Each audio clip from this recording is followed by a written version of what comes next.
So today we are going to look at how you can use EpicTranslate, our new asset. There are three different ways on how to use it, and we will take a look at them now. So I've got an empty project here with only the new asset imported.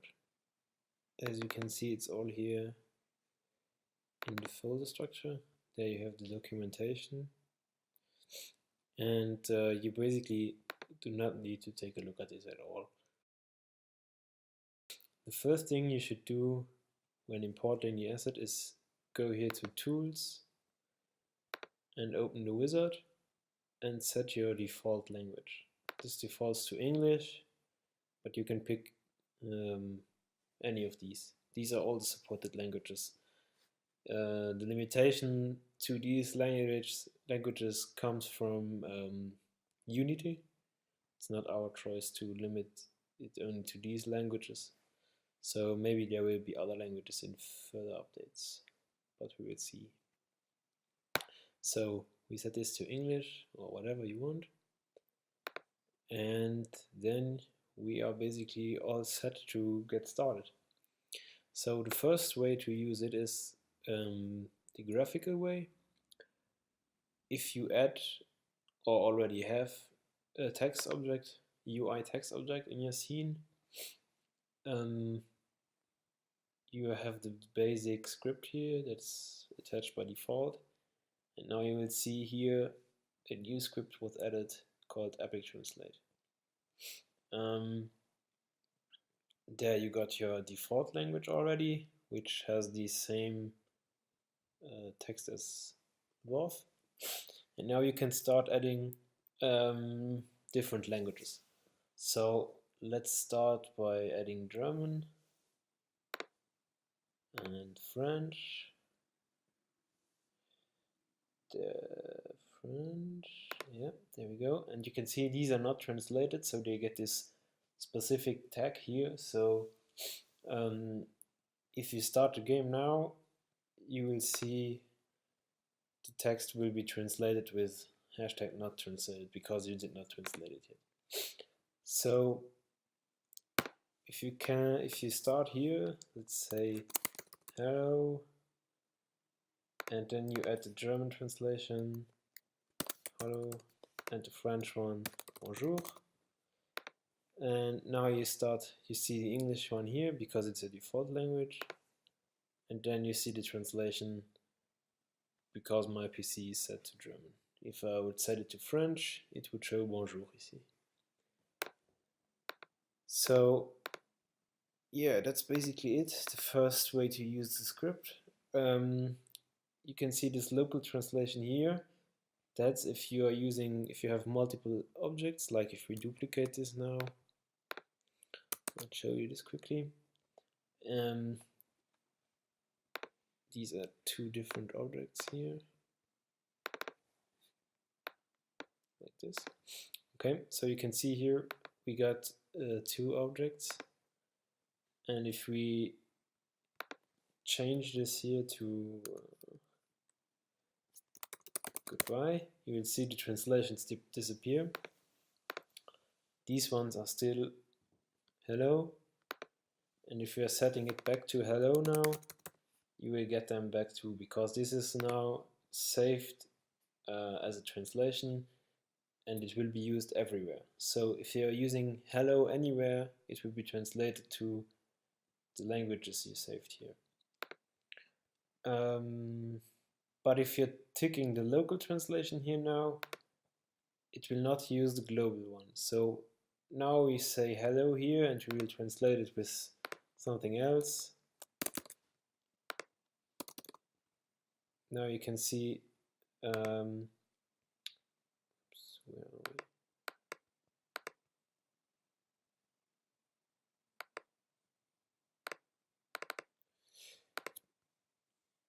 Now you can see the one text is translated to hello and the other one is translated to haha.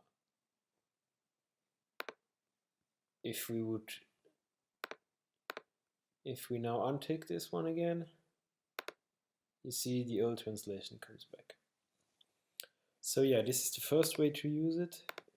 That's for the users that prefer setting everything in the editor, in the inspector, not dealing with code.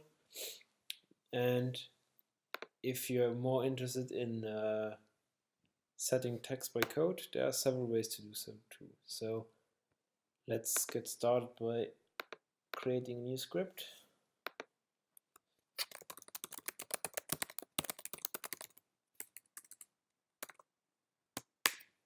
And open it up.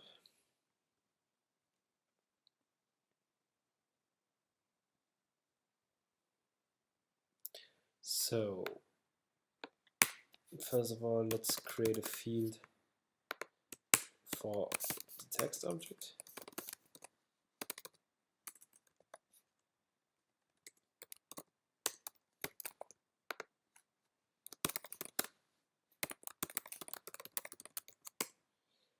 And then a method to set it.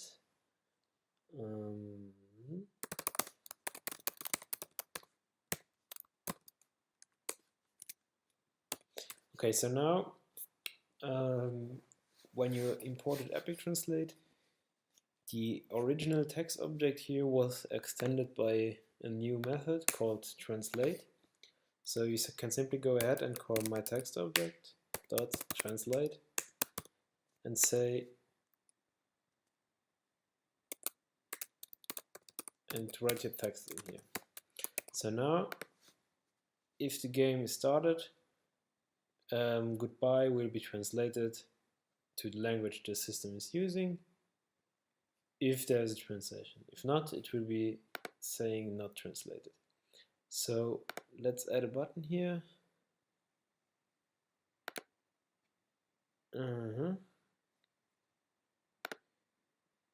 Then create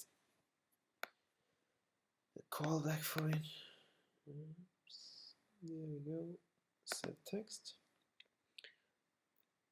And we will use this text object.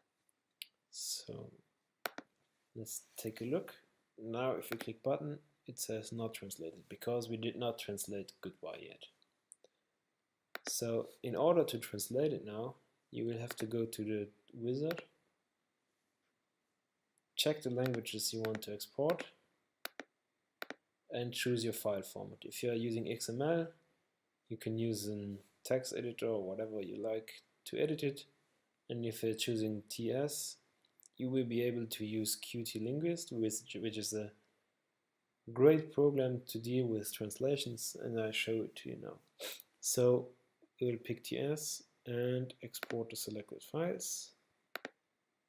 Oh yeah, we did not build it yet.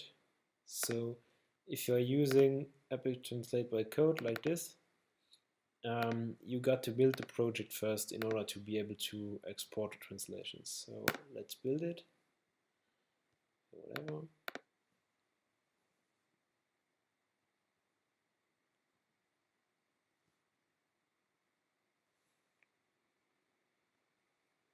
Okay. So now let's go to Tools, Wizard, check the languages, and export.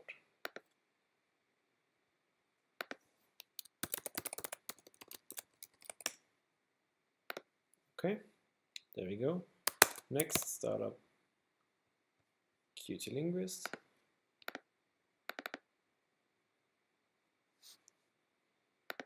And open the translation files.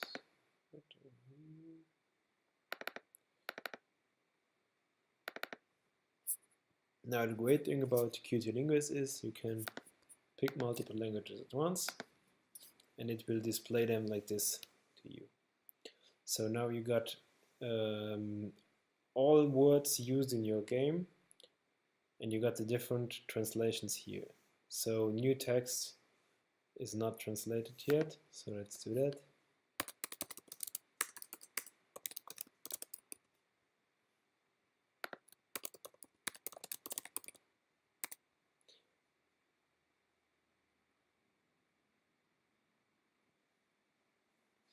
And now you got to mark it as done here. So let's mark it. German one we can mark too. Then you go to goodbye and we translate it here.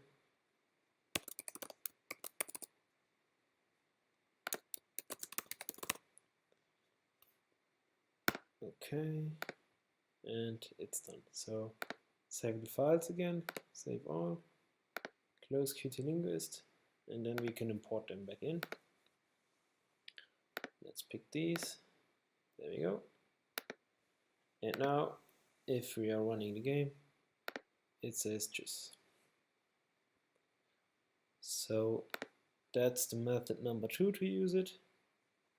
And now we will get to the last method. So often the text of the text object are set by variables. So the problem is if you're saying text, or you will use the translate method.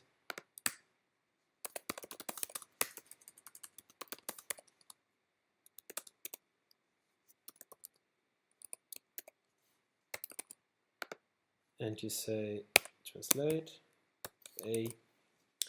This will be translated if good is present in the translation files, but it will not be found if you're building the project because it is stored in a variable, and that's simply not possible. So in order to translate good, you would have to add the field manually in QT Linguist or whatever, and import it to be able to find the word good. However, if we are saying goodbye here and we are running a game, it will work because we already have goodbye in our dictionary. However, if you add good here, and now we would rebuild the project, good would not show up as a word to be translated. So that's why we added the third method, and you can simply go ahead, call text, set it a, and instead of assigning good as a string here, we will use EpicTranslator.translate. And now if we are building the project now, good will show up. So this comes in handy if you're working with with variables, like if we'd say some player scored 150 points, you would do EpicTranslator translate you scored plus a plus EpicTranslator translate points. Congratulations.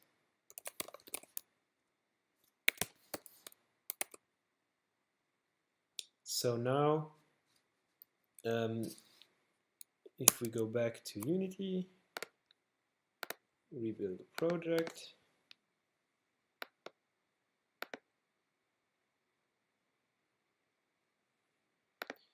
and when you're done, simply go to Tools, open the wizard, choose your languages, and export them. Let's open QT Linguist again.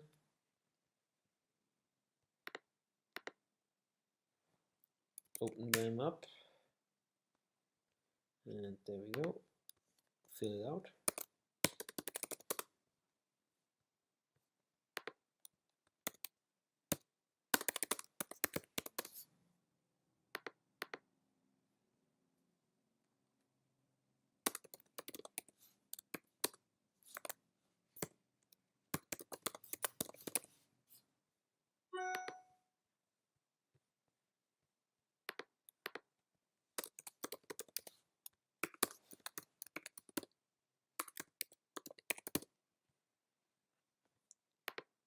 And check that you translated. Okay, save on.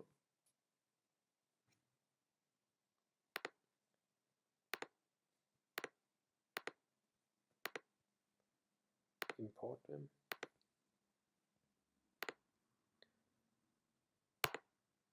And check if it works.